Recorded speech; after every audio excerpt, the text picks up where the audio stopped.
Hi, everyone, and welcome to this side event.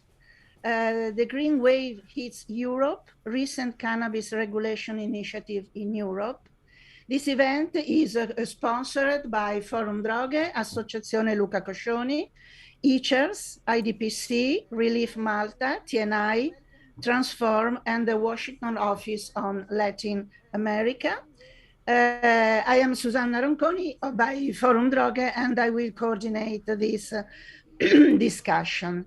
During this event, we will discuss and compare the different models of regulation of recreational cannabis that have been proposed and in some cases have been approved in Europe. We know that the reform of cannabis policies is going on in Europe too, with different outcomes. We know, for instance, that Malta have already partially decriminalized personal use and cultivation. And we know that in other countries, like in Luxembourg, Germany, Italy, and other countries too, the reform of cannabis policies are on the political agenda. So things are going on, and I think that is very interesting for all of us to understand the different legal models that are going to be discussed. And another, I think, very important issues to discuss now is if, how, and to what extent these legal models are or are not in accordance with the International Convention on Drugs and with the legal European frameworks. So we are going to discuss all this, and thanks to our three speakers that we help us in this discussion. And only want to remind who is following us that it is possible to make questions in the question and answer area. And I remind also our kind speakers that they have a maximum time of 10, 12 minutes for their speech, and then there will be the possibility to take the floor again during the answer and question sessions. So let's start with Andrew Bonello. Welcome, Andrew, from Relief Malta, that is an NGO working for the drug policy reform and cannabis policy reforms. And we ask Andrew to describe, to illustrate the new Maltese law on cannabis and the discussion about this new law. Please, Andrew. Thank you, Susanna, and good day to everybody. As everybody knows, Malta seems to be on the tip of a lot of people's tongues when it comes to cannabis reform, especially in Europe. I could say that we are probably the first movers. So it's very exciting times for the Maltese at the moment. We had a law which came out last December, a law which is basically entitled the Authority on the Responsible Use of Cannabis and to amend various laws at certain to certain cannabis activities. This has been, of course, heralded by many international experts as a very positive development. This law is following another law which came out in 2015, which was basically depenalizing as very small amounts of drug possession. So what we see in this new law is a kind of mix between depenalization, decriminalization, and criminalization, with, of course, the police still retaining the rights to arrest you if there is any suspicion of trafficking, which is particularly tricky because we still don't understand exactly how the police can consider a person a trafficker, even if they're caught in possession of very small amounts. Sometimes they might look at you and see that if your amounts are in different bags, or if there is a weighing scale anywhere involved, these can unfortunately still get you into a lot of trouble. We're seeing as well that there seems to be some discrepancies with CBD flower, which is still considered to be a narcotic by the police. We've had people arrested because they don't understand that the flower actually has low percentages of THC, under 0.2%.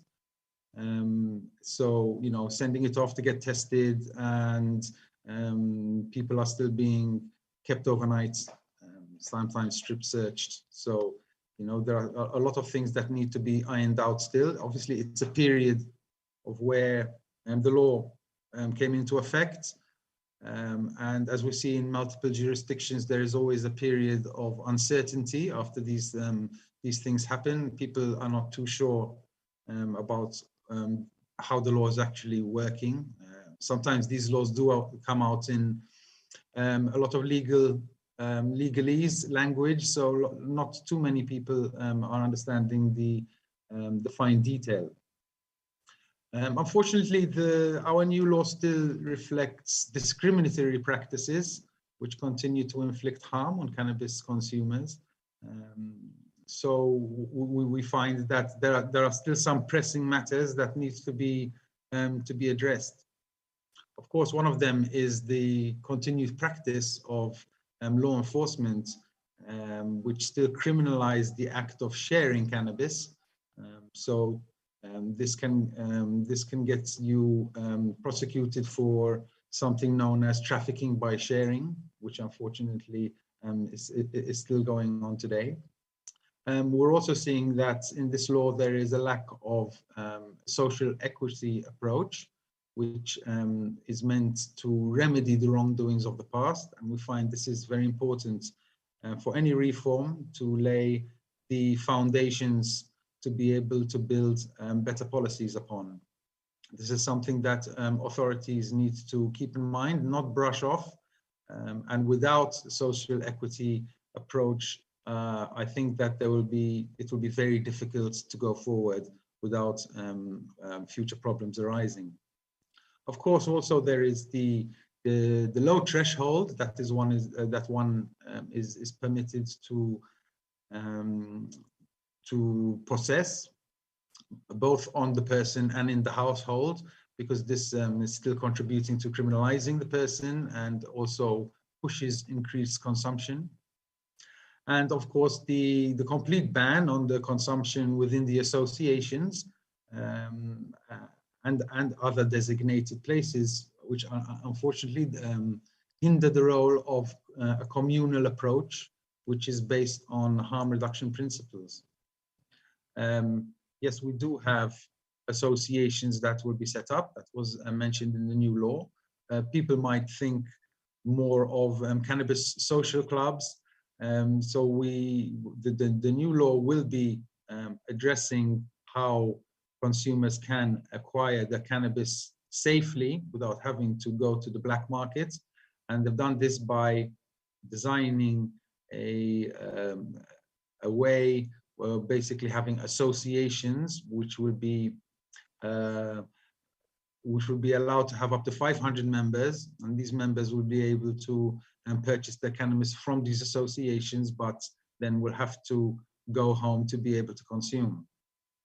So we see that this leaves a few problems, of course, especially, you know, like I said before, sharing consuming only at home can lead to, you know, further use and further problems. So there are things, of course, other things we feel that are in need of urgent attention, which is something we will be proposing, which is the possibility to be sharing cannabis at no cost, which will give consumers the tools to steer away from the illicit market and further strengthen dialogue between cannabis and cannabis consuming peers. We will also be proposing that a creation of a safe space which allows consumption on site or in other designated venues, which will be only accessible to members, therefore fulfilling the core principles founded on harm reduction. And also offering a community approach acting as a safety net. It will also be beneficial because you will have also a hub for a educational exchange, which will also be a way to promote a healthier approach to cannabis consumption. One thing that we are worried about as well is we need a reassurance from how the police will be interpreting this new law. Therefore, the alignment between the de jure and the de facto implementation of the law. We're still seeing people getting arrested to this very day. So there are some things we see that needs to be, of course, updated as soon as possible, and we'll be pressing on this. But I think overall, we are definitely moving in the right direction. It's been a great step forward. We mentioned that it was a bold decision from the government to actually move forward with cannabis associations, and of course, you know, a limited amount of possession, which will act as protection towards cannabis consumers. Of course, one thing I haven't mentioned, which is probably the most important part of the law, is that the expungement of criminal records has been included. Therefore, people that are either awaiting a case, a court case, or have some sort of tarnish on the police record will be able to have that cleaned. Of course, if it falls within the new parameters of the law. So that's something that's very important. We feel that's going to help a lot of people. And we hope that in the future, when these associations do form, a social equity approach will be implemented. Therefore, helping people that have been so badly affected by the past policies, this will help them maybe even get involved in this new cannabis setup. We feel that on the whole, like I said, this is a very good step forward. That it leaves room for improvement, but I think we are on the right track. The Cannabis Authority has just been set up a few months ago, so I don't think we should be putting too much pressure on them. They have a big task ahead, one of forming, trying to put together ways in which and parameters in which these associations can operate. I think that the new CEO of the Cannabis Authority is doing a good job, where she has our full support, and we will continue to dialogue not only with the authority but also with government entities that will fall under what this reform is about. So that's basically a brief update on what's happening in Malta. So I'd just like to give you back the mic, Susanna. Thank you so much, Andrew, for the very clear explanation, for stressing lights and shadows, and from telling us that having a new law is only a first step. Then we have to follow and to monitoring the implementation of the law. Thank you so much. Now is the turn of Costanza Sanchez by ICERS, International Center for Ethnobotanical Education, Research and Service. And we ask to Costanza to make an overview on recent cannabis regulation initiatives in Europe. Please, Costanza, thank you. Thank you, Susanna. Good morning, everyone. Thank you very much for joining us in this side event so early in the morning. And well, as Andrew has explained in detail, the most important political steps toward the regulation of cannabis for adult use has taken place in Malta last year. However, other relevant political steps also happen in other European countries. And I will now briefly explain provide an overview on the cases of Germany, Luxembourg, Italy, and Spain. And after that, I will share a few considerations on the inclusion of the principles of social justice in the transition from cannabis prohibition to regulated markets. Well, starting with the national developments, in Germany, the new government that emerged from the September elections, the so-called traffic light coalition, included in the coalition agreement a fully regulated recreational market for adult users through the controlled supply in licensed stores. The objectives of the coalitions were to ensure the health protection of consumers by the introduction of a set of quality controls and to protect young people.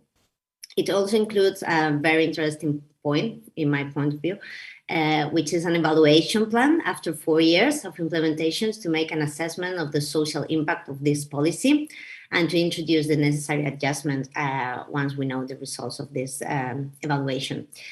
According to local experts, drafting the bill and obtaining the majority at the Bundestag, the parliament, the German parliament, may take some time, but seems to be feasible.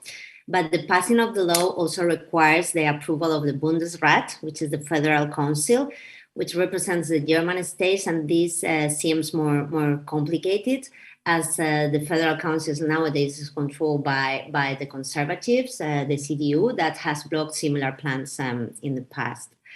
Well, the details of this regulation, as far as I know, are not, if ready, are not public yet. But this is creating great expectations because of the size of Germany, which is the European Union's leading economy with more than 80 people. And this makes this plan really attractive for the attentions of many stakeholders. In the case of Luxembourg, which is a more modest scale country, the path followed was somehow similar. The coalition agreement that came from the election of 2018 also included the development of recreational cannabis legislation. In this agreement, the objectives were specified. They were to decriminalize and literally say, or even legalize under conditions to be defined, the production on national territory, as well as the purchase, possession, and consumption of recreational cannabis for the personal needs of adult residents. This is really important, residents. On October 21, the government presented the so-called packages of measures regarding the problem of drug-related crime, which included an update on the progress of this system of controlled supply through legal sales to residents. This note had two parts. First, the home cultivation of cannabis up to 4 plants per household that will be permitted, but limiting the place of cultivation to the usual place of residence and maintaining the ban on consuming in public. And second, there will be lower penalties for offenses of consumption, possession, transport in public, and acquisition when the quantity of cannabis doesn't exceed 3 grams. So this initiative is expected to be considered by the Luxembourg Chamber of Deputies in the coming months. I don't have a date, probably, I don't know, maybe you have, but the government justifies the delay due to the pandemic, as well as international constraints and diplomatic relations that I think Tom is commenting on his presentation, these international constraints. On the other hand, in Italy, initiatives coming from civil society has been particularly crucial for the push of cannabis regulations. And last summer, over 600,000 people signed a request for a referendum, which aims to decriminalize the cultivation of cannabis for personal use and cancel prison sentences for soft drugs, as well as the sanction of withdrawal or suspension of driving license for users of all substances. The Italian Constitutional Court decided that the referendum was inadmissible, and this decision, the decision of the Constitutional Court, refers to possible violations of the obligation of the international conventions and also the European Council decision of 2004, ignoring the legal motivations and the sign of the referendum prepared by the promoters. Although very difficult, the group of promoters are appealing this decision. And in the meantime, they have drafted the text of a European Citizens Initiative on cannabis to relaunch this issue at the European, more continental level. And this is something that maybe our Italian colleagues now here can comment on the question and answer sections.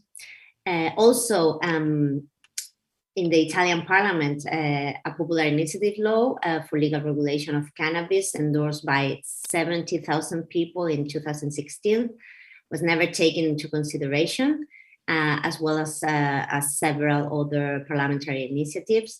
But these days, a more limited reforms will reach the plenary of the lower chamber with a proposal to decriminalize the cultivation of up to 4 female plants, to reduce the penalties for minor facts, distinguishing them from different substances, and to eliminate administrative sanctions for cannabis users. The current term will end in February 23, and the composition of the Senate is more conservative than the chamber, but leaders of the major parties that support the government have expressed their support to this reform. So this is still to see. Finally, I will comment on recent developments in Spain, where I'm speaking from, and whose process I've been following more closely, as you know.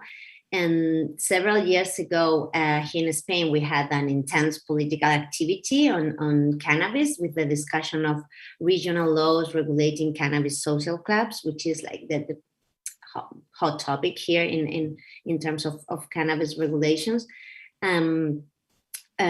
Several regional laws were approved but rejected by the Constitutional Court, and after that we experienced some years without relevant progress. But last fall, in September 21, with regards to recreational adult use cannabis regulations, 3 bills were registered by 3 different parties, all of them left-wing parties. One of these bills was discussed and submitted to consideration to the plenary of the Congress without obtaining sufficient support to continue the procedures, basically due to the votes against of the right-wing parties, but also the socialist parties, which is the majority party of the government coalition. One of these drafts has more options, although limited, to be proceeded. This is the one submitted by Unidas Podemos, which is the other partner of the government coalitions. And this bill is the most ambitious in terms of the scope of the regulatory model they proposed. They propose it's very detailed on the regulation that they propose in terms of access to cannabis, includes different models of cannabis users associations, licenses for the entire production and distribution chain, and self-cultivations. The social debate around it has been really intense. It's been welcome, but also criticized from both who oppose to any type of regulation, but also from those who consider that several issues, especially cannabis users associations, should be regulated in a different way. So, as we were saying before, Europe is somehow the country or the continent of the about to happen. So, well, finally we have Malta, but anything else is somehow about to happen. And I would like to now to share some reflections on regarding the inclusion of social justice, the principles of social justice in these regulations proposals. And as we see, and this is not only in Spain, but in all European countries, the more cannabis becomes an issue on the political agenda, the more intense becomes the debate on how regulation should be, of course. But even this debate is very intense, even within the diverse stakeholders that support regulation. These social and political debates are about which issues should be considered priorities, should be addressed first, and notably, from my point of view, what should be the role of the state and the civil society as opposed to the weight of the free market. In Malta, as Andrew explain these issues has been somehow addressed by designing a model in which commercial access to cannabis is not contemplated, at least for now. And rather the intention of the Maltese law, and Andrew, you can correct me if you want after, but is to launch a social and non-profit model with the inclusion and the participation of civil society, and also envisioning very interesting initiatives like creating this grievance board that you are planning, in which people particularly affected by criminalization could expose their situations and find paths to reparation. This is crucial for the inclusion of these principles of social justice. Well, these are all very relevant issues when it comes to the design of these more inclusive regulations. I will conclude with just a few thoughts. First of all, I think it's necessary to make a diagnosis of the states of cannabis markets in Europe from a social perspective.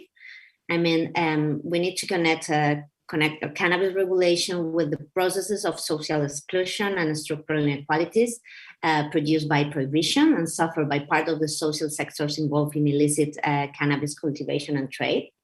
I believe it's necessary or important to identify who they are, what their situation is, what they think of regulation, what role they want to play in a regulated market. So a more inclusive perspective. Because regulatory proposals, I think they must go beyond the regulating a market or bringing to the surface a market. They must be a vehicle for social inclusion, since prohibition has been a catalyst for social exclusion. So also, I think it's essential to differentiate between advocacy and lobby. Well, I mean, between the sector that supports cannabis regulations in defense of public and social interest, and between those sectors that are more focused on the defense of private and particular interest. Both are legitimate, but particular interests should be identified as such. And I think the decisions on the regulatory model that will end up being implemented in each country are closely related to the dialectic between these two large groups, which are heterogeneous among themselves, but also, as I mentioned before, within themselves. And finally, to conclude, I would just say that this transition to regulated markets raises many concerns, of course, and will involve decisions that are not easy to make.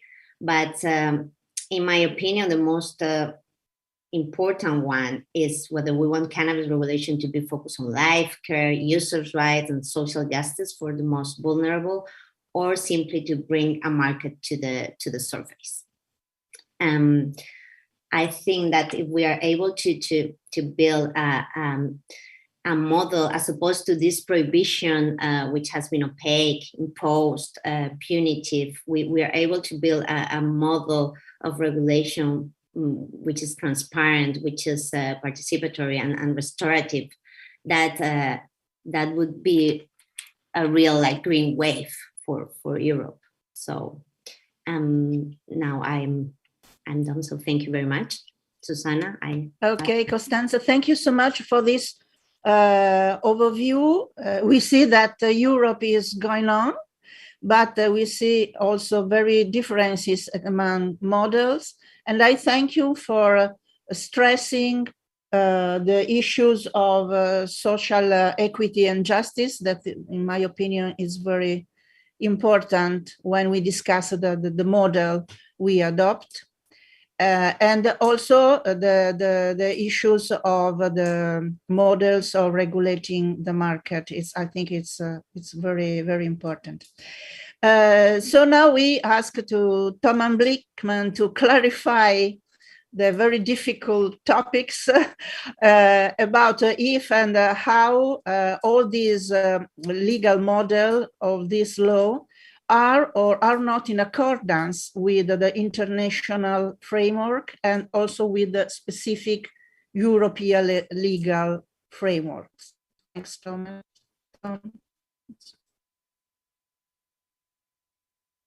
We can't hear you, Tom. Your microphone. Yeah, sorry, I was muted. Thank you, Susanna, and fuoriluogo, and especially Leonardo for organizing this. Yes, the consequences for the international framework are, of course, it's a very complicated issue, but yeah, we're stuck with conventions that are more than 60 years old right now, and that basically limit cannabis exclusively to medical and scientific purposes. But first, some remarks on international law. I think what we now see, the unprovoked and unjustified aggression of Russia against the Ukraine in violation of international law only underlines the importance of international law as one of the main instruments for a peaceful international relations. And in the past, too many times I've heard fellow drug policy reformers say that we should just ignore the UN Drug Control Conventions as it does not allow for the legal regulation of recreational cannabis. And unfortunately, we also see now that countries that have actually regulated recreational cannabis also have not taken steps yet to address the issue. And now we see Russia condemning those countries to undermine international law.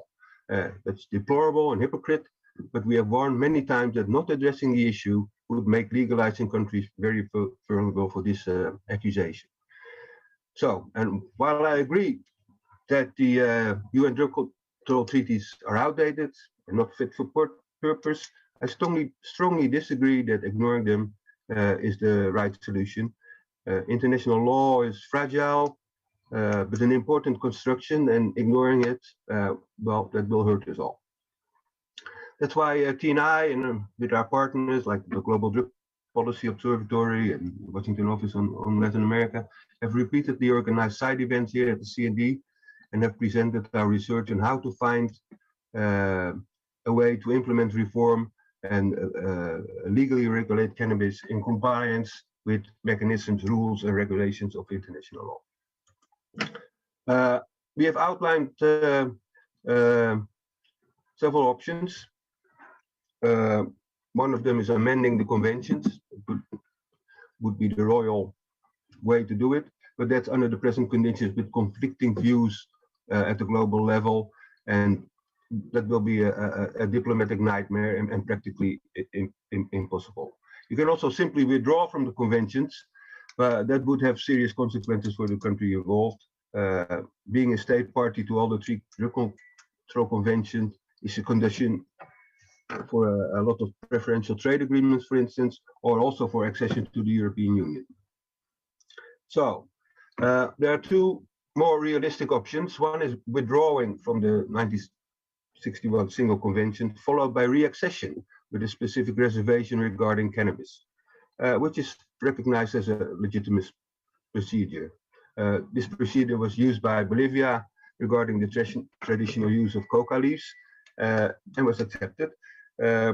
Bolivia initially tried to amend the treaties, but that was blocked by a number of objections. At the time of reaccession, 18 countries, including every member of the G8, submitted formal objections to Bolivia's reaccession, but that number was fell far short of the 62 objections you need to block such a reaccession. And among those countries that objected were the United States, Canada, Germany, and the Netherlands, for instance, also Mexico, which, with the benefit of hindsight, might now regret that the objection to their objection at the time, as it now can potentially be used to allow for the legal regulation of cannabis. That said, it's quite easy to withdraw that objection by writing an official letter to the Secretary General of the United Nations, as one of the objectives Mexico has already done. To strengthen a withdrawal and reaccession procedure, the reaccession with the reservation, it could also be done by a group of like-minded countries. And that group, as we see now, continues to grow Uruguay, Canada, the United States, Mexico, Germany, the Netherlands, Switzerland, Luxembourg, Malta, and probably more to follow in the coming years. And hopefully also countries that traditionally produce cannabis, because in such a setup, then there would be a possibility to import and export cannabis. But the fourth option, and in our opinion, the best one, is a procedure for treaty, the inter se procedure for treaty modification. That is something that is in another treaty, in the it's Article 41 of the 1969 Vienna Convention law on law of treaties. And that procedure is in fact specifically designed to find a balance between treaty regime stability and on the one hand, and the need for change in absence of consensus. So the big advantage of that procedure is that you do that outside the conventions, the UN drug control conventions, and you can just form a group of like-minded countries and take that step and inform the other ones. But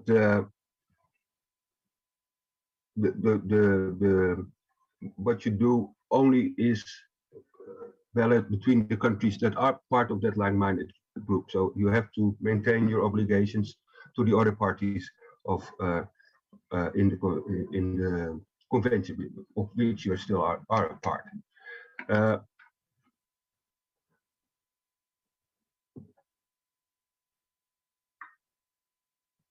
I will now, the developments among EU member states also puts the spotlight on EU legislation regarding cannabis, and that became very clear when the Luxembourg's Minister of Justice confirmed in October 2021 that although full regulation of cannabis was still planned, it was temporarily postponed due to, among other things, legal obstacles at the European level.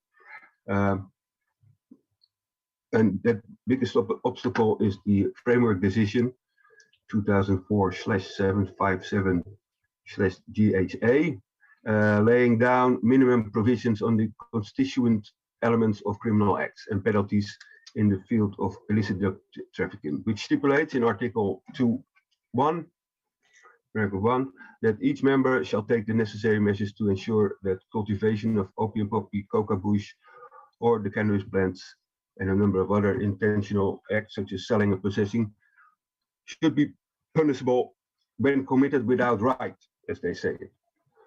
It's not very clear what is meant by that, but the reasoning that if a country regulates recreational cannabis by law, by national law, it will be within right, and that sounds very appealing, but it ignores the fact that all EU countries also ratified the UN conventions, and this is even a precondition within the European Union, in which legal regulation of recreational cannabis is not allowed, of course, but must be limited to exclusively to medical and scientific purposes. In other words, to claim that the regulation of recreational cannabis would not be allowed by national law, EU countries first need to address the prohibition of recreational cannabis enshrined in the UN treaties. The correlation between the UN conventions and EU legislation is something that can not be untangled easily, but we have seen in the German, the bill proposed by the German Green Party, which was rejected, by the way, by the Bundestag 3 years ago. They tried to address that issue already, and since that rejected bill very much covers the intended reform by the new German government, it is to be expected that the reasoning on the compatibility with UN drug conventions and European law will be followed by the current government. The bill rightly states that there is a little doubt that the system such as the Cannabis Control Act, the Greens, which which allows cannabis to be sold in licensed outlets for adult recreational consumption, is not compatible with the international prohibition regime. And then it proposes to resolve the issue following more or less the example of Bolivia, so withdrawal and reaccession with a reservation, and then also address the issue with the 2004 framework decision in the EU, because that would take away the obstacle of the national law being without right.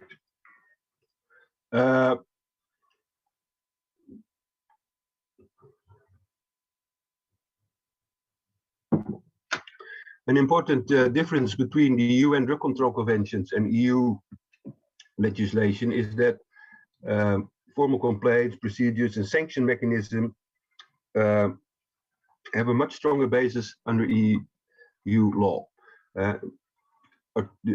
For instance, the Article 40 procedure of the Single Convention on Narcotic Drugs at the UN, is kind of a nuclear option, and it's also a very lengthy process, and it has not been used to in the case of cannabis in practice. You have to go, it can lead to a dispute for the International Court of Justice. It's an option available, but it's not considered. It has not been considered for countries that are deemed by the INCB to be out of league with the conventions. In the EU, though, the effective application and implementation is a responsibility by to the European Commission, and in comparison with the INCB, the European Commission can more easily initiate infringement procedures following complaints about compliance with EU law from other UN member states, or even from citizens or businesses or other stakeholders.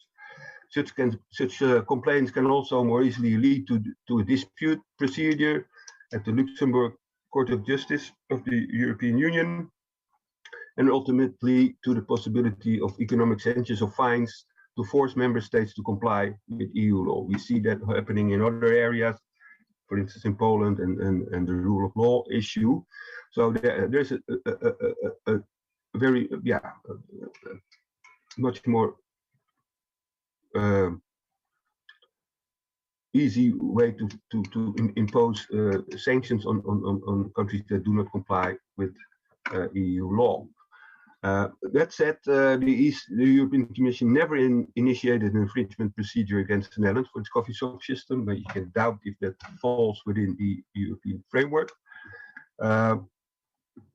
But yeah, for that reason, the Netherlands argued strongly in favor of an exception under Article 2.2 of the framework decision for the behavior of those involved that was exclusively intended to provide for their personal use as defined by national law. So on issues of personal consumption, possession for personal consumption, cultivation for personal consumption, there is no common framework in the EU, and that is basically left to the discretion of each individual member state. But where Sorry, Tom, you have to conclude because we have few minutes. Yeah, okay. So that means that the EU member states have a stronger impetus to find a way to find a solution in compliance with the international law. And since the UN drug control conventions are also intertwined with that EU law, also a stronger impetus to tackle the issue at the United States, either through a withdrawal or reaccession procedure with a reservation, or the inter-se modification with a group of like-minded countries. And it's high time that should happen. And we trust that Germany and other like-minded European countries that claim to hold international law in high esteem will finally do so. And that was actually the end of my talk. So thank you for your attention, and let's move on. Thank you, Tom, for talking of so complicated issues in a few minutes, but it's very, very interesting. I think that we have a few minutes now, but I would like to focus on the second part of your speech. I mean, the European regulation and the European level. And I think it would be interesting to say something about the possibility of the European civil society to make an advocacy action on about what you said. And I wonder if Marco Perduca is connected with us. It would be interesting to know something more about the European initiatives on cannabis that is going on. Please, Marco, can you tell us something about that? Yes, thank you, Susanna. Thank you to all the panelists and the people that are following us. I posted in the chat of today's discussion the link to the website that's called humans.eu, where under the subsection initiatives, you can find the discussions that have been going on for over 3 years now. They actually started in Vienna at the 2019 CND to try and find the best text for a European Citizens Initiative to address some of the, in fact, I agree with you, Susanna, the last part of Tom's presentation. So there are EU common framework on that would not impede the possibility of having personal cultivation, use, and possession of cannabis. And we would like to address those issues because even if without entering into the details, the Italian Constitutional Court has deemed those frameworks in contradiction with the proposal of the referendum that we submitted the other day. So that is the other year. That is the link for this discussion. I would only have to make just one comment in the end. If 1961 is in another century, 2004 is still in another era. After the second UNGAS of 2016, we have had the member states of the United Nations telling us that flexibility and interpretation should be the way to go forward. So as much as we like international law, we have to adapt or adjust to a new world and cultural, social, economic scenario where at least cannabis is no longer considered a drug. It's just a companion of our daily life. So this is something that needs to be taken into consideration when we address these things. The last thing is that, as Constanza has said, the Italians are appealing this decision by the Constitutional Court. The Constitutional Court is the entity that will have to receive the appeal, so they will say that it's not admissible, it's not receivable.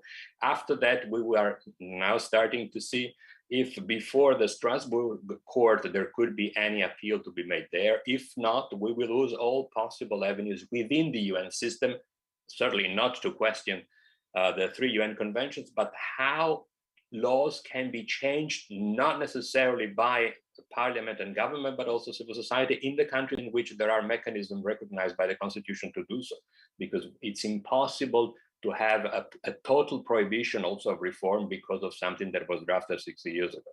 Thank you. Thank you, Marco. I think, I don't know if there are some questions in the chat. I don't see it. Everyone are asking for a slide and so on. I want to say we have not the slides, but it will be possible to find the recording of this event. I asked to Leonardo where we can find the link to the recording of this of our event. I think in the CND website you can find it in the area of side event. And now you can see some link to documents and something like that in this chat. Tom suggested some interesting link to TNI documentation. And well, I can share my speaking notes later on my Twitter account at @Blickman, then okay, everybody can read it. It's probably not exactly the same as what I said, but Okay, thank you, but it's great. So I think we've finished our time. I want to thank you all, our speakers, to thank you, Leonardo, for organizing this event, and everyone who followed us. Thank you and goodbye.